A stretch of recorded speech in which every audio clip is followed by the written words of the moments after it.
नमस्कार, आप देख रहे हैं केआर न्यूज। मैं हूं आपके साथ रुपेश कुमार गुप्ता।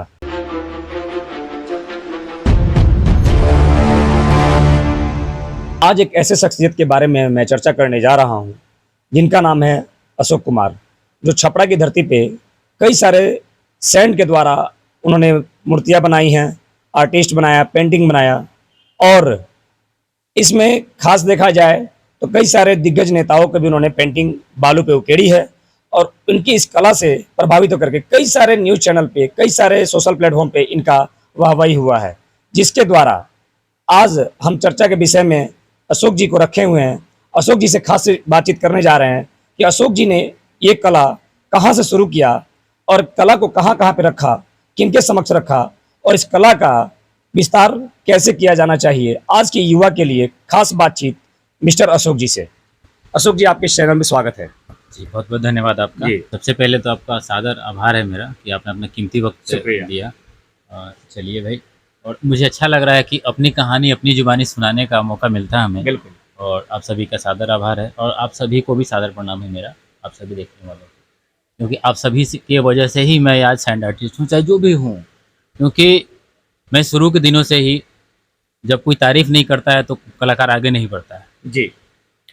तो बचपन मेरा गांव से गुजरा हुआ है जी। आपके ठीक साहेबगंज सोनापट्टी से नीचे निवाजी टोला धर्मशाला गांव हुआ करता था। एक छोटा सा गांव था जी। वहीं मेरा बचपन बीता, बड़ा हुआ। आर्ट को वहीं से मतलब कि एक छोटा सा मैंने wall painting, sign board painting से मैंने अपना सफ़र शुरू किया था। अच्छा जी। छपरा में चौधरी पेंटिंग हुआ करता था पहले, सोनापट्टी यहाँ सलीमपुर चौक के पास। जी। तो वहाँ से मैंने सफ़र शुरू किया साइन बोर्ड पेंटिंग के जरिए। उसके बाद खुद को संतुष्टि नहीं मिल रही थी। मैं चला था फ़ोटो बनाने सीखने। अच्छा। कि मुझे फ़ोटो बनाना सीखना है, क्योंकि मैं बचपन से ही प्रभावित था। और स्कूल टाइम में जहाँ हस्तकला हुआ करता था, जी जी, मिट्टी के हम लोग खिलौने बना के दिया करते थे, तो उस समय स्टोरी हुआ करती थी जी। जो हम लोग पढ़ते थे किताब में, कछुआ खरगोश की कहानी, और छोटा छोटा जो फ्रूट फल जो कुछ होता था हम लोग बना के उसको रिप्रेजेंट करते थे, तो हम लोग को वो हस्तकला में नंबर मिलता था। जी जी, बिल्कुल। तो वो उसी समय से मेरे अंदर ये इच्छा थी कि मैं क्यों ना इसे और बेहतर करूं और मुझे लोग इसी से जाने। ये प्रेरणा आपको कहाँ से मिली? प्रेरणा मैं वही बता रहा हूँ, बचपन से ही मुझे वो हस्तकला से जो हमें जुड़ा, जो आज तक चल रहा है कि मैं आज भी कुछ ना कुछ नया सीखने का कोशिश करता हूँ। बिल्कुल। तो वही रहा मेरा साइन बोर्ड पेंटिंग से सफ़र शुरू हुआ। तो इच्छा पूर्ण नहीं हो रही थी, यार मुझे फ़ोटो बनाना सीखना है। तो फिर मैंने गुरु की तलाश करना शुरू किया कि वो गुरु कहाँ हैं जो मुझे इस तरह से मुझे पारंगत करें और बताएं।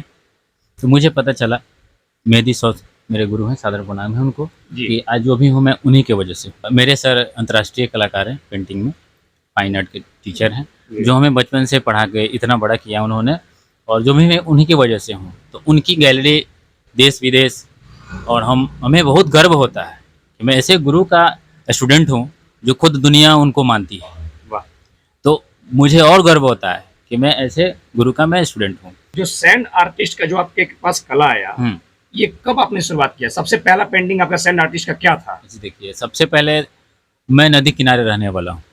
जी जी, ये मेरा प्लस पॉइंट है, क्योंकि मैं नदी और बालू बचपन से मैं उनके साथ खेलता गहरा रहा। संबंध रहा हाँ, है। गहरा संबंध रहा है। तो खेल खेल में हुआ करता था, आपको भी याद है, नदी किनारे के होंगे। जी, हम लोग तो हम लोग जब नहाने जाते थे तो उस बालू को उठा के ऐसे करके एक लंबा सा एक किला जैसा बनाते थे हम लोग। तो वही बचपन का जो एक खेल था। लेकिन जब हमने गुरु के पास गया, सर के पास जब हम गए, तो मुझे लगा कि अरे यार ये खेल नहीं, इसको आर्ट में बदला जा सकता है। हाँ हाँ। तो जब से मैं सर के पास जाने लगा, सीखने लगा, तो लगा कि इसको आकृति बदली जाए। तो धीरे धीरे, ऐसा नहीं कि अचानक से मैं सैंड आर्टिस्ट बन गया, मैं धीरे धीरे प्रयास करता रहा। और एक दिन हमारे यहाँ छठ त्यौहार होता है, धूमधाम से मनाया जाता है। बिल्कुल, बिहार का प्रमुख त्यौहार। बिल्कुल। तो वो उस समय हुआ कि दोस्तों के साथ, अरे यार तू तो पेंटिंग है, बढ़िया कलाकार करता है, पेंटर है, बनाओ कुछ। सब लोगों ने बालू आनन फानन में इकट्ठा कर दिया। हम जैसा समझ में आया, हमने शंकर भगवान का एक प्रतिमा बनाई। प्रथम आपका आर्ट हाँ, शंकर भगवान का था। और सूर्य का दो मैंने वहाँ आगे और पीछे दोनों तरफ बनाया गया। एक हाँ, छठ घाट, तो दोनों तरफ तो लोग देखेंगे। जी जी। तो शंकर जी और सूर्य भगवान जी, क्योंकि छठ में तो सूर्य की पूजा होती है। जी जी। तो ये रहा मेरा शुरुआती। और धीरे धीरे जो निखार आने लगा, लोगों ने भी न्यूज़पेपर में, फिर मीडिया में आना, उससे ये मेरा होता है कि हौसला बढ़ता है। कला डिजिटल प्लेटफॉर्म से मुझे मिलता है या सामने मिलते हैं। जी जी। वो कदर जो दिखता है कि नहीं अशोक भाई आपने जो किया है, और लोगों के कहने अनुसार, ऐसा नहीं कि सिर्फ मुझे तारीफें मिली है, मुझे शिकायतें भी मिली हैं, तो मैंने उसे ऑब्जर्व किया कि अशोक जी ऐसा ठीक नहीं लग रहा है कि थोड़ा सा और सुंदर किया जाए, इस बार अच्छा हो। वही निरंतर मैं प्रयास करता रहा कि आपको मैं कैसे खुश रखूं और इस आर्ट को कैसे डेवलप करूं। फिर गुरु के पास जाता, सर देखा सर ऐसे कैसे हो, ठीक कैसे हो, तो उन बताते रहते थे। और देखिए वो ही सुधार, कुछ आप लोगों से, कुछ गुरु से, गुरु तो सर्वोपरि हैं, लेकिन जो सुधार हुआ है आज देखने को मिल रहा है। और निरंतर प्रयासरत हूँ कि आज इससे भी अगला जो दिन आने वाला है इससे भी खूबसूरती से दिखाऊं और अच्छा सब्जेक्ट दिखाऊं। इनके अंदर में एक विशेष खूबियां भी देखी गई है। ये एक बहुत ही कुशल गोताखोर हैं, जो नदी में पानी जब बढ़ता है तो कई सारे बच्चों को ये ट्रेनिंग देते हैं गोताखोरी का। और उस गोताखोरी के दौरान छठ घाट में जब जितने भी छठ व्रतिया लोग हैं छठ करती हैं, तो ये अपने घरों का त्योहार को छोड़ करके किसी और घाट पे किसी और की सुरक्षा हेतु अपने दल बल के साथ में, अपने टीम के साथ में ये गोताखोरी का कार्य करते हैं। किसी के डूबने की आशंका होती है तो उसको जाके बचाते भी हैं। इस पे थोड़ा सा आप हमें बताइए कि कैसे इसकी प्रेरणा मिली और इसमें आप कहाँ तक आगे आए, थोड़ा इसकी जानकारी दिए। मैं पहले ही बता चुका हूँ कि मैं नदी किनारे रहने वाला हूँ, जी जी बिल्कुल। तो वो जाहिर सी बात है कि तैराकी और डूबना बचना बचाना हम लोग बचपन से ही सीख लेते हैं। तो कई सारे बच्चों को आपने सिखाना शुरू कर दिया, ये आपको कहाँ से जिज्ञासा मिला कि हमको अब ट्रेनिंग भी देना चाहिए? बिल्कुल, सबसे बड़ी बात ये थी कि मैं अकेला पढ़ने लगा था। अच्छा, एक टीम की जरूरत पड़ी क्योंकि मैं जब अकेले बचाने लगा जी तो मैं कुछ लोगों को बचा सकता था जी। मेरा सोच था कि जैसे आप पहले जानते होंगे कि साल में 3-4 लोग अपने घाट के सामने डूब जाया करते थे, लेकिन जब से मैंने प्रयास किया है शायद 0 हो या 1, इससे अधिक नहीं हो सकता, क्योंकि एक टीम जो थी, जो है अभी, हम लोग निरंतर प्रयास करते हैं कि इस घाट पे एक अगला आदमी रहेगा, उस घाट पे एक अगला आदमी रहेगा, और मैं खुद लगा रहता हूँ सवेरे के टाइम में। जी जी। तो ये होता है कि जो और टीम मेरी बनी, सभी लोग कुशल गोताखोर बन गए, और मुझे बिहार सरकार से ट्रेनिंग भी मिली। बिहार गवर्नमेंट से आपको ट्रेनिंग मिला है? हाँ, एनडीआरएफ और एसडीआरएफ से जी जी। मुझे प्रशिक्षण दिया गया कि अशोक भाई बढ़िया काम कर रहे हैं, इनको ब्लॉक लेवल से ट्रेनिंग करा के और इनको रखा जाए ब्लॉक में। तो मैं ब्लॉक में हूँ, और मैं जब भी ऐसी कोई घटना होती पूरे सारण में, जी। मुझे बाई लेटर बुलाया जाता है कि अशोक जी आप आइए, और इसके जैसे कोई डूब रहा तो उसको बचाना ही बचाना है, कोई डूब गया तो उसको निकालना भी शायद मैं अपनी जिम्मेदारी समझता हूँ। मैं एक बात जानना चाहूंगा आपसे, बिहार सरकार से गोताखोरी टीम की एक किट होता है, एक स्टीमर होता है, ये कहाँ तक मुहैया कराई गई है आपको? देखिए, मैं तो हर साल बोलता रहता हूँ, मैं आज फिर बोलूँगा कि मैं प्रशासन से लिखित में भी कई बार बात कर चुका हूँ कि मुझे स्कूबा डाइविंग सेट मुहैया कराई जाए, क्योंकि देखिए जितनी गहराई पानी में होती है उतनी हमें कठिनाई होती है खोजने में भी, और हम लोग भी जान जोखिम में हो जाता है, क्योंकि डूबने वाला तो डूब ही गया है, लेकिन उसकी बॉडी मिल जाती है तो परिवार को एक आखिरी मुलाकात हो जाता है। बस यही सोच रहता है कि कोई डूबा हो तो ये शिनाख्त हो जाए कि ये इनका फैमिली से। अभी तक कोई सहायता मिला है कि नहीं? नहीं, इस तरह से अभी कोई सहायता नहीं मिली है। आश्वासन मिला है कि आपको ये जो किट है आपको मिल जाएगा, स्कूबा डाइविंग सेट जो होता है, वो हमने कई बार अपील किया है लोगों से। और आज ये केआर न्यूज के माध्यम से अपील भी कर रहे हैं कि मेरी संदेश जन जन तक जाए, सरकार तक जाए कि स्कूबा डाइविंग सेट जो होता है, नदी के अंदर में प्रवेश करने के बाद जो डेड बॉडी होता है उसको निकालने के काम में कई सारी कठिनाइयों का सामना करना पड़ता है। इनके पास वो है नहीं, तो गवर्नमेंट के थ्रू नहीं मिल पा रहा है, तो क्या कोई एनजीओ है या कोई क्लब है जिसके द्वारा इनको सहायता मिले?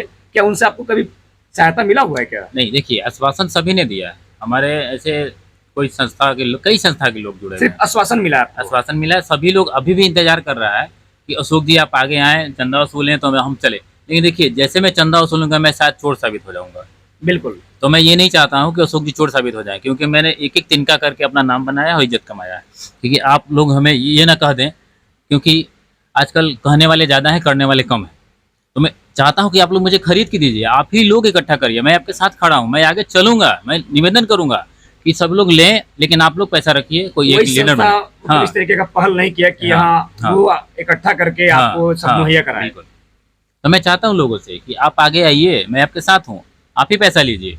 लेकिन वो समाज के लिए, वो जब भी स्कूबा डाइविंग सेट आता है तो हम कहते हैं इतना, हम मतलब कि ट्रेनिंग मिला हुआ था, सभी लोग हमारे साथ रहते हैं। तो 5 किलोमीटर का जो रेंज होता है, जी जी, हमें ट्रेनिंग में बताया गया है कि जैसे ही 30 मिनट अगर होता है, कोई डूबा हुआ व्यक्ति है, उसे निकाल लिया जाए 30 मिनट के आसपास, तो उसे हो सके तो रिकवरी कर ले हम लोग। बिल्कुल बिल्कुल। तो इसलिए मैं ये जिद करता हूँ, मैं लोगों से अपील भी करता हूँ कि डूबता तो कोई अपना ही है, तो क्यों ना हम लोग इतने रेडिएशन में तो बचा सकते हैं ना कम से कम।